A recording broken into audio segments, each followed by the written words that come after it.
जिला सचिव एवं ब्रह्मपुर ब्लॉक प्रमुख प्रतिनिधि लाल मोहन। देखिए, विकास के मुद्दे की चर्चा अगर आप कर रहे हैं तो सरकार ने विकास क्या किया, तो आप भी देख रहे हैं, मैं भी देख रहा हूँ, वो सारे लोग। खास करके मैं पूरे देश भर की बात नहीं करूँगा, विशेषकर उत्तर प्रदेश की मैं बात करूँगा। और उत्तर प्रदेश में गोरखपुर जनपद की बात, आज के साल भर पहले 17 जून 2019 तक यहाँ के माननीय मुख्यमंत्री योगी आदित्यनाथ जी के द्वारा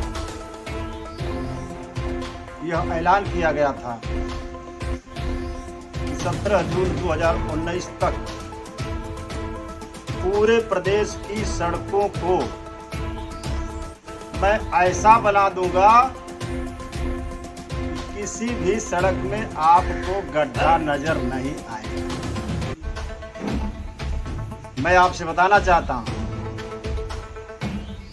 गोरखपुर को इसीलिए कहा, विशेष करके मैं गोरखपुर को बोलूंगा। और सड़क के नाम पर गोरखपुर से आप शुरू कीजिए और बड़हलगंज चले जाइए। पूरे प्रदेश में मुख्यमंत्री ने कहा था कि गड्ढा नहीं रहने दूंगा, लेकिन गोरखपुर से और बड़हलगंज तक पूरी सड़क में हम समझते हैं 10 लाख से भी ज्यादा गड्ढा।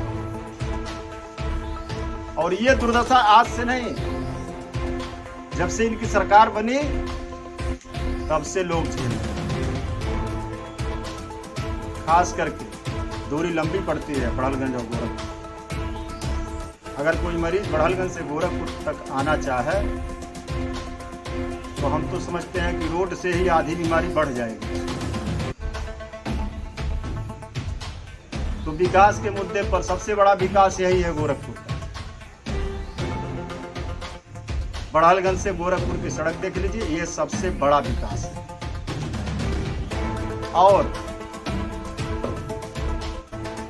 और विकास के नाम पर जो कर रहे हैं, सरकार के द्वारा जो भी किया जा रहा है वो आप लोगों के द्वारा भी देखा जा रहा है। विकास के नाम पर इन्होंने यह कहा था कि सबको हम रोजगार मुहैया कराएंगे, 1.25 करोड़ लोगों को साल भर में रोजगार देंगे। और अब तक हम समझते हैं 125 लोगों को भी रोजगार इस सरकार के द्वारा नहीं दिया। रोजगार के नाम पर सरकार के द्वारा अब यह कहा जा रहा है कि जो भी प्रवासी मजदूर घर गए हैं उन्हें मनरेगा के तहत रोजगार की व्यवस्था करवाई जाए। ये मनरेगा की जो भी व्यवस्था कांग्रेस सरकार के द्वारा लागू किया गया था, उस समय भारतीय जनता पार्टी के लोगों के द्वारा इस व्यवस्था का बहुत बड़ा विरोध किया गया था कि बहुत गंदी नीति अपनाई जा रही है। और यह जो एक्ट बनाया गया है, नरेगा एक्ट, इससे लोगों का नुकसान हुआ। उस समय इस नरेगा का विरोध करने वाले आज उसी नरेगा को रोजगार बना दिए, लोगों को रोजगार दे रहे हैं, प्रवासी मजदूरों को रोजगार दे रहे हैं। सरकार के द्वारा एक और घोषणा किया गया है कि प्रवासी मजदूरों में जो जिस लायक कामगार हैं, चाहे वह राजगीर मिस्त्री है, चाहे वह पेंटर है, चाहे लकड़ी का काम करने वाला मिस्त्री है, उसे रोजगार मुहैया करवाया जाए।